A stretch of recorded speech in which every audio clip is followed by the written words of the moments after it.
Korset kiyib, chiroyli qomatga ega bo'lmoqchimisiz? Unda videoni oxirigacha ko'ring. Endi korsetni obzor qilamiz. Korsetimizning oldi ko'rinishi, orqa ko'rinishi. Videomiz boshida aytib o'tgandek, chiroyli qomatga ega bo'lmoqchimisiz deganimiz sababi mana korsetni oldi qismi, mana yaxshilab ahamiyat qilaylik.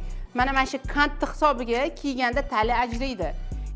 Orqada ham xuddi shu narsa, bu ham taliyani mana shunaqa qisib turib, o'sha ikkiga bo'lib taliyani yana ham chiqarishga yordam beradi. Korsetning qattiqligini ko'ramiz.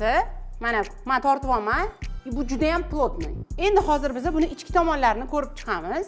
Har doimgidek ko'rishimiz mumkin. Zastyoshkasi juda ham plotniy bo'ladi buni. Buni zastyoshkasi 3 qator.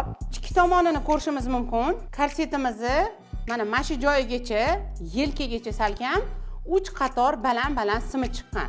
Endi ichki tomonni ko'rsak, 1 2 3 4 5 6 7 8 9 10 11 ta kostichkasi bor. Endi ichlariga yaxshilab ahamiyat beramiz.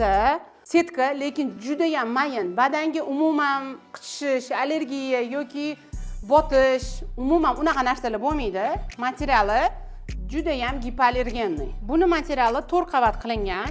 Mana birinchi qavati, ikkinchi qavati, bu tomonida ham yana buni 2 qavati bor.